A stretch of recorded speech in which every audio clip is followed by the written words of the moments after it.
हमारे ऊपर प्रभु की कृपा है ये हम कैसे पहचाने?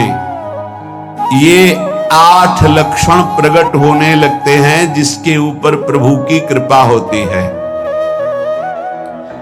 हमारे ऊपर प्रभु की कृपा है ये हम कैसे पहचाने? तो ये 8 लक्षण प्रकट होने लगते हैं जिस पर हरिजू की प्रियाजू की कृपा है। पहला, घोर अपराध करने वाले के प्रति भी दया की भावना, शांति पहला लक्षण है। भाव में भी पहले शांत भाव है। हमारे ऊपर श्री हरिजू की कृपा है, इसकी पहचान ये 8 लक्षण। पहला, शांति, अर्थात घोर अपराधी के प्रति भी गुस्सा ना क्षमा करना, ये हरि की कृपा का लक्षण है। देख लो भाई, घोर अपराधी शब्द तो जाने दो, जरा सा प्रतिकूल हो जाए तो लाख समझाओ पर भ्रकुटी तनी रहती है। भला ऐसा है? अपराधी पर भी क्षमा का भाव होना, ये हरि कृपा पात्र में ही होगा, अन्य में नहीं। तो अगर अपने हृदय में ऐसा लगे कि ऐसा नहीं है तो हरिजू से प्रार्थना करनी चाहिए कि कृपा करो मेरे में सामर्थ्य आवे। दूसरा, अनुसूया, वो किसी भी के प्रति कभी भी कोई दोष दर्शन ही नहीं करेगा। दोष कथन, दोष श्रवण की तो बात जाने दो।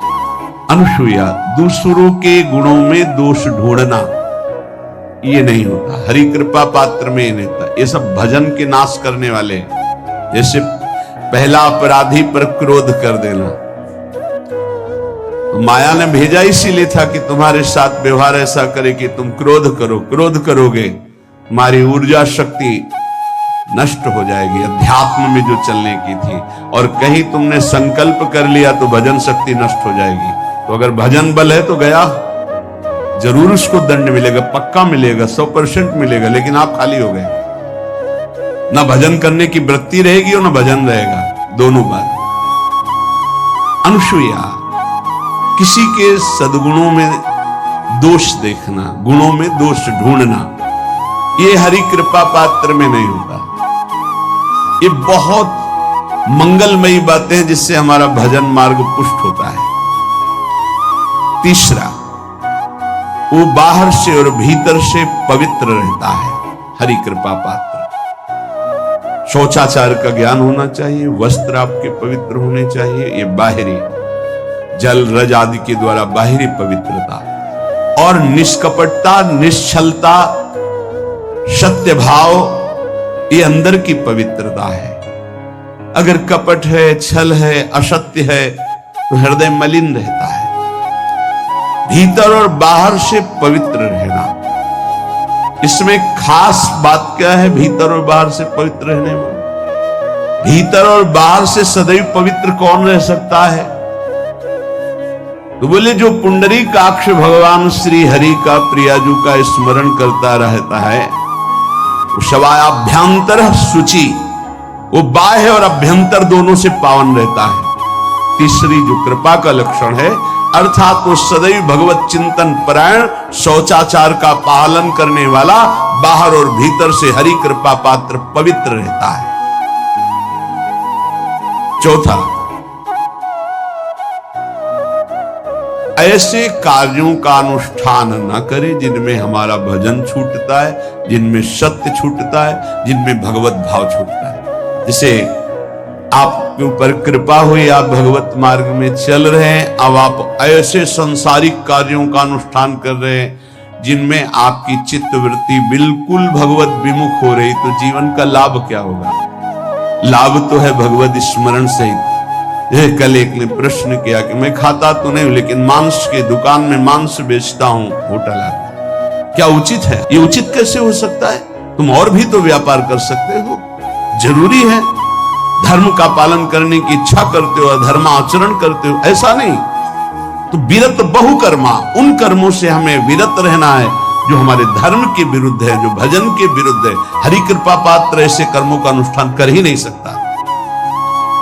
अपने भजन का फल देखना भगवत कृपा पात्र की, सबको प्रदान कर देना।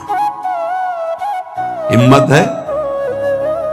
अपने भजन, इतनी मेहनत से किया हुआ भजन, भजन होने के बाद हे प्रभु इस भजन का फल हो, सर्वे भवन्तु सुखिना सर्वे सन्तु निरामयः। यहां तो कहते महाराज एक माला रोज आपके लिए करता हूं कि आपकी बीमारी ठीक रहे, तो शेष किसके लिए करते हो प्रभु? शेष अगर इष्ट और गुरु के लिए तुम्हारा है कि एक माला करते तो फिर इतनी माला करते तो हमें क्या होगा? सब आपको दे देंगे तो हमें क्या होगा? तभी भजन का रहस्य नहीं जाना। छठवां, अपने भजन से अपने लिए कुछ भी ना चाहना और दूसरों की तो बात जाने दो, दूसरों से कुछ ना चाहना ये तो ठीक है, अपने भजन से अपने लिए कुछ ना चाहना है हिम्मत। देखो ये हरि कृपा पात्र में हिम्मत होगी। अपना भजन अपने प्रयोग में ना लाना, इसका भी आंतरिक रहस्य है। अपने प्रयोग में आप शरीर को लेकर के बोलेंगे, अगर स्वरूप को लेकर तो प्रयोग की कोई वहां जरूरत ही नहीं, स्वरूप पूर्ण काम है, वहां कोई अभाव नहीं। जब आप कोई भाव अपने लिए करेंगे तो देह भाव होगा, देह भाव से किसी विषय की मांग होगी। विषय पूर्ति भजन का फल नहीं होता, भजन का फल होता विषय निवृत्ति। बहुत जोर की बात है, कैसे समझ? अपने भजन का भी फल अपने लिए नहीं, दूसरों से कुछ चाह रखना तो बात ही जाने दो, भजन से भी कोई अन्य सुख की चाह नहीं। क्या चाहिए? भजन ही बनता रहे, भजन का फल भजन बनता रहे, खूब निरंतर जप करते रहे। सातवां, किसी भी मान सम्मान कीर्ति पद प्रतिष्ठा के मिलने पर हृदय का असंतुष्ट हो जाना, यह हरि कृपा पात्र का लक्षण होता है। प्रणाम नमस्कार जय हो तो हृदय में असंतुष्ट हो जाना चाहिए। कोई किंचन मात्र अभिमान न उदय हो जाए। प्रभु बचाओ, ये माया की चकाचौंध से बचा लो नाथ। कौन सा अपराध बन गया कि आपकी जय की जगह यहां हमको ऐसा सुनना पड़े। मान प्रतिष्ठा कीर्ति जिसके लिए बड़े बड़े लालायित रहते, हरि कृपा पात्र को विष की तरह चुभती है। और आठवां, किसी भी प्राणी समुदाय से संबंध ना रखते हुए सब पर दया की भावना, सब पर कृपा की भावना, सब पर करुणा मैत्री, पर किसी से ममता नहीं। ये सूत्र बहुत व्यवहार में प्रयोग करने योग्य है। सबसे करुणा और मैत्री, पर किसी से ममता नहीं। करुणा तो करी भरत जी ने, मैत्री भी की मृग से, पर ममता रहित नहीं रहे। ममता कर ली तो अगला जन्म हिरण का हो गया। ममता नहीं रखी। निर्ममो निरहंकारा, करुणा मैत्री तो करनी है, जैसे इसमें आदेश है, गीता में जी आदेश है, अद्वेष्टा सर्वभूतान मैत्र करुण एवच, पर निर्ममो निरहंकारा, ये साधक की चतुरता है।